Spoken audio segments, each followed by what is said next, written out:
new generation. We are the youth of the nation. High in the sky. We are the new generation. Leader.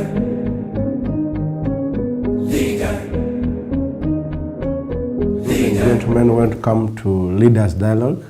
Leaders Dialogue is a program that features seasoned leaders, and they share their work to the career lander. They share on their experience on matters leadership. And tonight we are privileged to have Mr. John Nganga.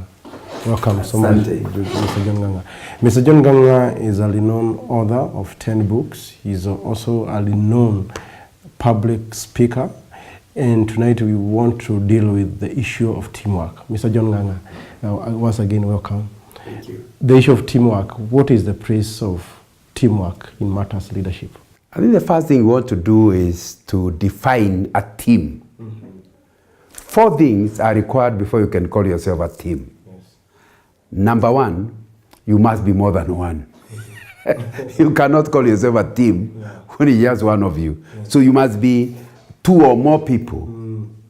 That's the first requirement. The second requirement, you must have a common objective.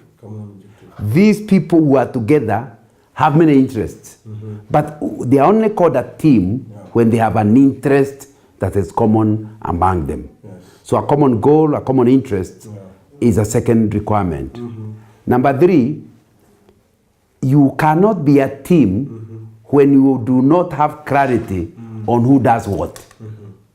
So you must have a leader. A leaderless team is unlikely to be a team. Yes. You must have a team, leader, and then there must be leadership responsibilities.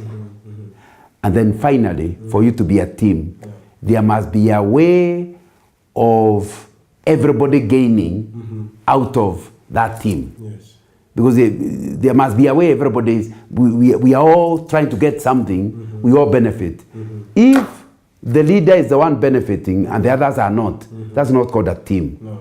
That may be more seen as slavery rather than teamwork. Yes. So the first thing the first thing we need to define. Yeah. Everybody can be together, they call themselves a team. But if, for example, we are in the same room, but you are trying to finish me, we are not a team. You are my opponent. So we must be going to one direction before you can be called a team. So when you talk about teamwork, the taken from team, teamwork is how more than 2 people can be so well coordinated that they don't lose synergy, they don't lose the benefit of working together, and they actually produce more than they could have produced as individuals. That's what we mean by teamwork. Excellent. If we go down to a point of maybe a church setup, how can a committee be formed yet it remains a waste of time? There is something called groupthink. Groupthink is a word used by psychologists and sociologists to talk about a team that is so cohesive that only one of them thinks. It's an interesting how they came up, Jenkins came up with the term groupthink, and yet groupthink means the group is not thinking. It's one person thinking. So groupthink, first of all, it's a critical important subject, especially for working. Remember, we are professionals and talking about working in teams. Because you see, any team is a good team if it's cohesive. They are working together.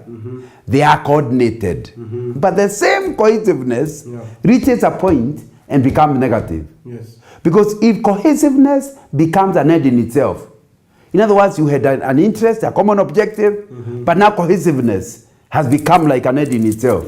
It will mean nobody can oppose the chairman. That's true. Whatever the team leader says, yes, sir. Yes, sir.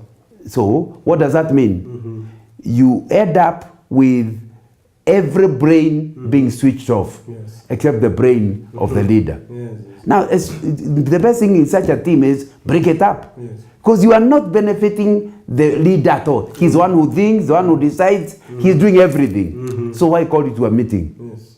So you need to understand that in groupthink, something good turns out evil. And we say the several negative things about groupthink is in seeking to allow the leader to feel he is supported, you allow him to go a wrong way. Because since you are not thinking, he can tell you to go through a path that will destroy the whole team. And because you are not thinking, you say, yes, sir, yes, sir. And all of you could end up dead. And by the way, it's not a joke. There was a groupthink by a church in Guyana, in 1989, I think, where somebody called Pastor Jim Jones told his congregations that instead of anybody disturbing this wonderful team of ours, isn't it better to commit suicide? And they all said yes. And they all drank poison. We saw it. It was on top cover of the Times magazine with people dead. Can you see how cohesive they were? So cohesive that they died together. That's really what we are calling negative, where everybody stops thinking. Now let's come to one of the easiest places to have this groupthink. It's in churches. Because the word of God is clear. We must respect our pastors. And because we respect them, sometimes questioning the pastor sounds rude. So even a very good thinking person, when he goes for a church committee and the pastor is chairing, they don't say anything. They don't contribute. So therefore they are useless. They cannot fail to come because they respect the pastor, but their coming adds no value. I still remember I used to live out of Nairobi, and we were attending a church which was led by an American missionary. And the wife wanted to help the women of the church. They formed a team, a women's meeting. And she wants to teach them how to cook, how to make cakes, how to do domestic work. In the group was somebody with a bachelor's degree in home economics from Kenyatta University. And she is sitting there being taught by a woman who had never been to college. Just because he's white. So my wife asked the lady, hey, you attend these meetings to learn how to cook? Yes. But you have a degree. You are the one who, she was teaching in high school. You are the one teaching people, yes. Hey, but you know, we must respect the pastor. So he said, my husband asked, so you actually attend there, you can see she doesn't know what he is doing, and you just keep saying yes, yes, so that we can be blessed. Can you see what groupthink talks about? I don't know how many pastors' wives are suffering because of groupthink. Where people with PhDs come to your meeting, they never talk except to say yes. Oh, Mama Kanisa, it is so wonderful. So in the end, the church cannot grow because of groupthink. So unless the pastor's wife starts learning that the respect she has gone beyond measure, and start looking for a way of ensuring that the people start thinking again, start participating again, there'll be trouble. And the same thing with her husband, the pastor, assuming is a man who is a pastor. They will have the same problem, where he has a wonderful board, and the board, he has put very educated elders.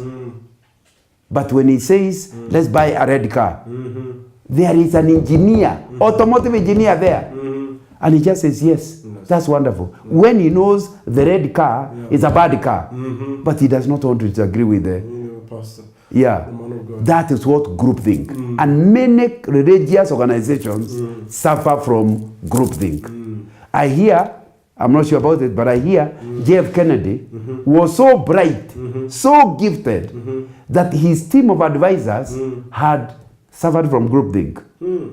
So they wanted to go and, I think it's called the Battle of the Pigs. I can't remember what the battle is called.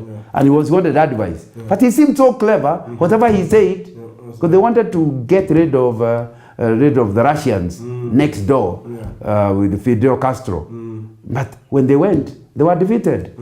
When they analyzed, they realized the experts were not talking. They allowed the president to be the one to lead them on an area they are better than him.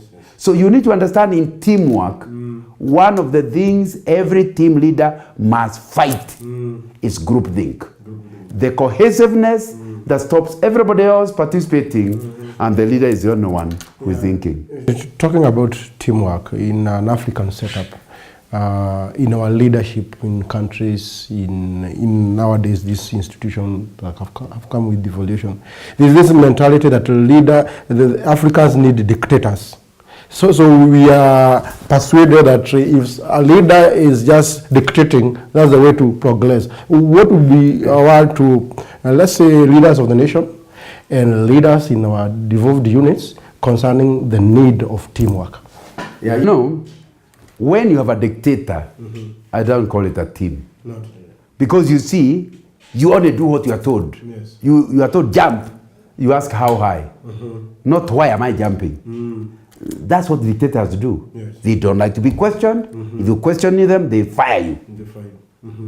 Let me tell you 3 advantages of dictators. Number 1, Yes. because everything depends on him, Yes. he is a very hard thinker. Hard thinker. Yes. So he's not the kind of chairman who comes to a meeting and wastes time with the sweet nothings. Yeah. A dictator comes ready to see action. Number 2, because people fear the dictator, they do what he says. Number 3, because there is so little argument, you end up doing whatever project you do much faster. I used to be told in a country in Africa, let me not name it, a country I used to cover when I used to work for Shell. I was told by a Kenyan who was working there for World Bank that any project given to that country will be finished much earlier than Kenya. You know, Kenya, there is this tendering system, this argument, this arbitration. By the time the project is over, the one for the other country finishes very fast. Yes. Because their parliament has no power. The procurement system, the president can say, I want that company. But in Kenya, it will be in court, being debated. So you need to understand dictatorship makes things go in a speedy manner. Yes. 3 negative things about a leader when you have a team with the leader being a dictator. Yes. Number 1, Yeah.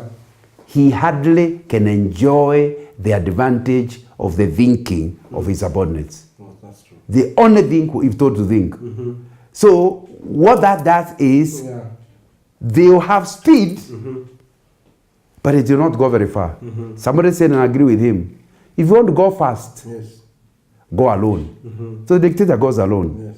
If you want to go far, let everybody go with you. You wait for them and let them go with you. So the first problem with a dictator is that because he does not involve everybody, you have a problem in terms of the impact of the project. That's true. Yes. Excellent. On matters planning, why is planning necessary, even on matters to do with spiritual matters? And what is the risk of doing a project which was unplanned for?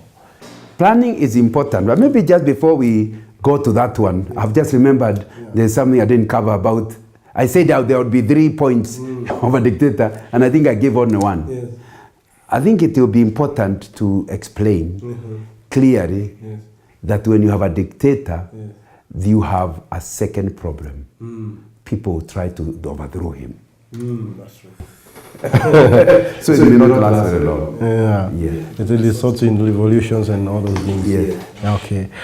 Ladies and gentlemen, we are glad you are still watching. Be sure to send your comments on our Twitter page at Leaders Dialogue Show, and also on our Facebook page at Leaders Dialogue.